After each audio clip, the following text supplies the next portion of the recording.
G'day there. Welcome to the closing bell on the 26th of November.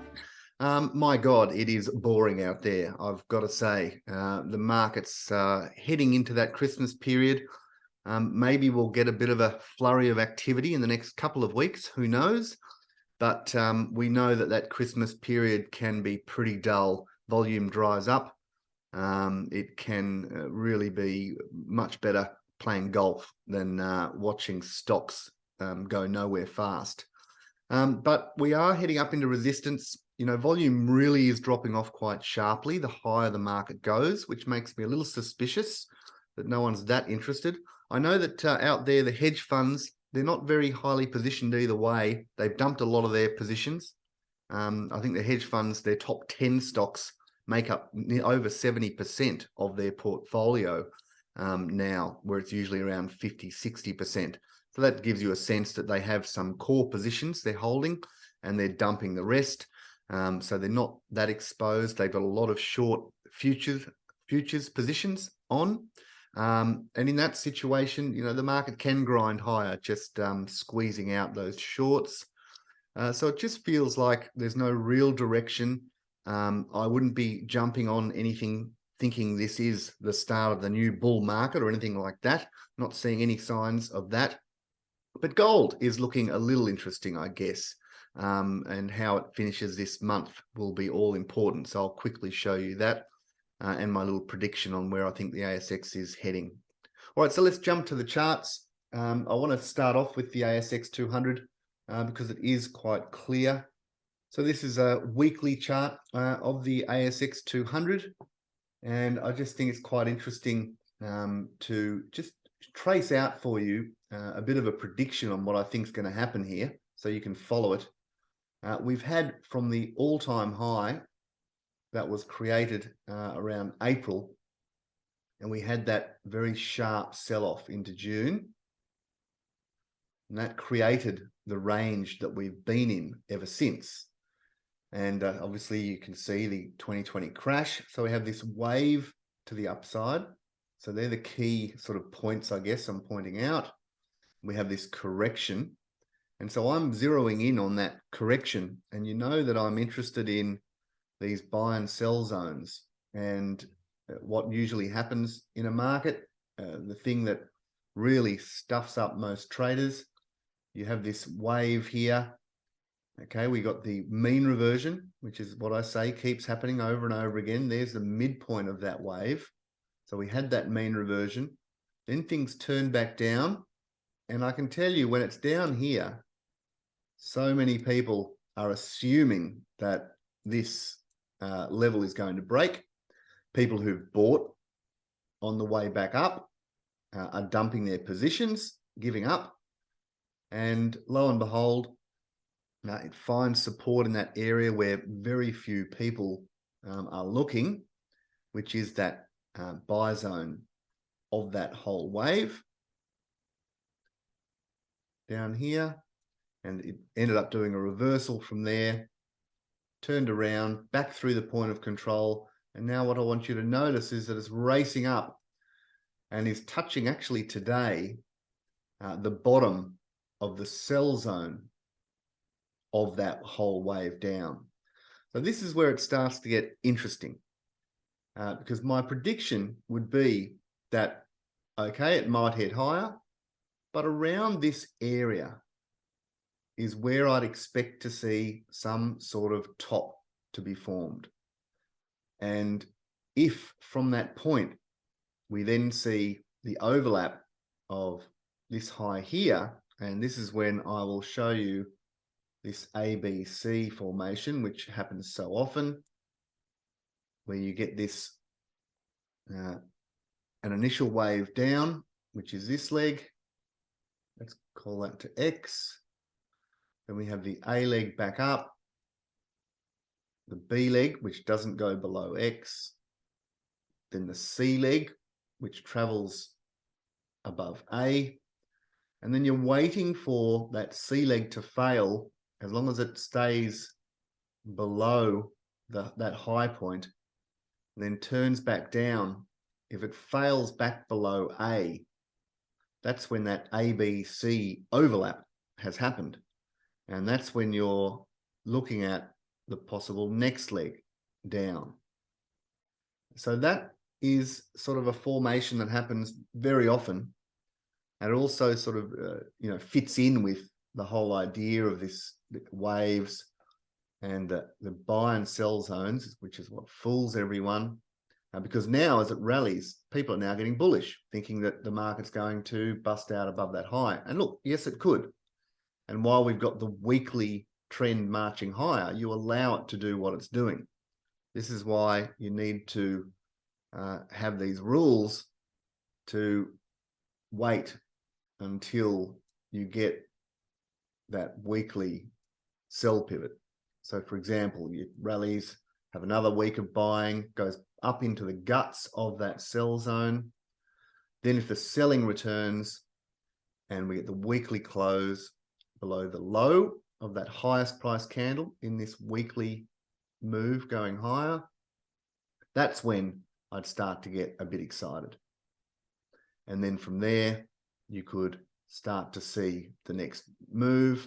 Then the overlap at A would be big. And that's when I'm going to start saying, right, we might be on the road back down again. And of course, back below the low of the whole correction from June is the lights out moment when things could go bad. Our market, the ASX, obviously it's being held up by the banks and the big resources. And, I wonder what the property is going to do next year. Is buying the banks the right thing at the moment?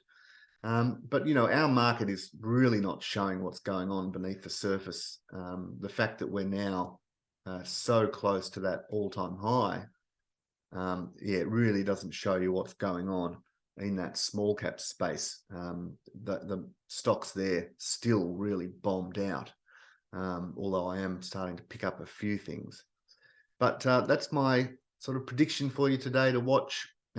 Does the market reverse in this area? So that's 72.70 is that line there, and the upside on that ASX, what's that? 74.34.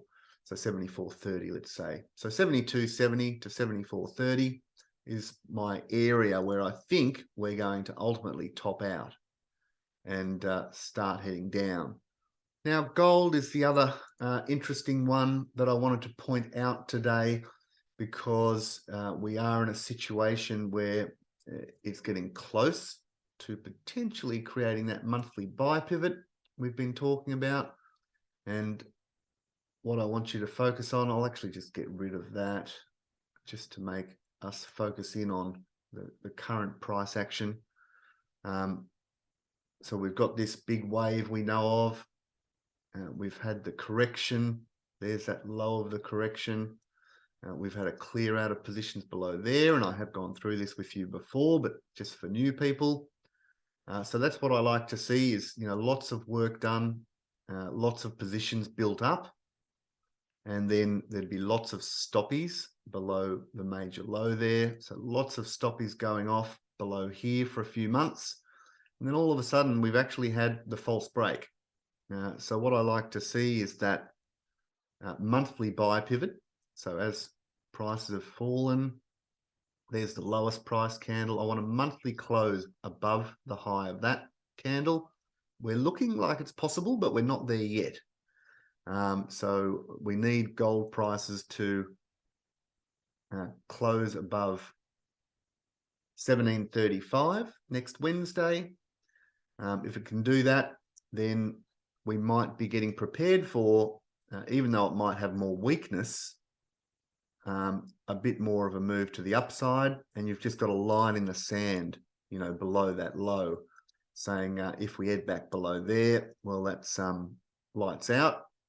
Things can get pretty bad below there. But while that monthly buy pivot's in place and it's had the false break of that major low, you're giving it the benefit of the doubt that it could start moving higher. Your probabilities increase that you're going to see a bit of a move to the upside. And especially because we have this very strong uptrend, it's usually the false breaks of the lows of corrections is then the start of the next wave higher, if that big uptrend is going to continue. So the setup is there, but you do have to respect the fact that the long-term trend has actually turned down. So we haven't got that on our side, and it is up in this zone where you'd expect the resistance to be. So a bit wary of the fact that if it gets hit over this next few days and it closes back below that 1735 region, all of a sudden the signal isn't set off and the selling pressure is there based on that monthly trend. And then you're saying, well, watch out, I guess. It needs a bit more work.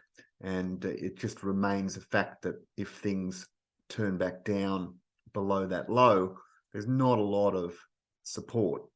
So it could have quite a clear out before it's ready to actually turn back up. But it is looking constructive. So let's see how it pans out next Wednesday. A few gold stocks out there looking pretty interesting. I bought one major one yesterday on a good setup. So it's starting to look all right, but it's not really completely out of the woods yet, I guess, is how I would describe it. So let's just finish up on that S&P 500. Again, we've got the long-term downtrend, but next Wednesday will be quite important. Do we get the monthly buy pivot confirmed? And it's looking good at the moment, unless we have quite a big sell-off from here over the next few days. That would be at least the first bullish step, seeing that monthly buy pivot. And also, if it was to have a monthly close above the 10-month exponential. So, if we have another little rally over the next few days, it can look more constructive for a bit more upside. Obviously, I need to see that shift in long-term trend to say that this was just a short-term blip and things are going to head off to the races again. So until I get that, I'm going to be treading pretty carefully. But for now, watching whether we get that monthly buy pivot set up. And, maybe that sets us up for the Santa rally until it finds the resistance again. But we're going into a tough year next year, and I'm still wary of the long-term repercussions. But, you've just got to accept what's going on. When things happen, when you get that monthly buy pivot, you can see there, it was the start of here, quite a rally, and there it was a massive rally. So, you've got to take note of these things as they happen and not have too much of a view either way. All right, well, that's, I think, enough for this week. Heading into Christmas, we've got our Christmas party next week. I find the market so dull at the moment. I'm just hoping something actually happens so I can come to you with something exciting. But I've given you a prediction there on that ASX. We'll see how that pans out, whether I end up looking like a goose. And also gold. Does it finally start picking up? All right, I'll come back with more next week. Cheers.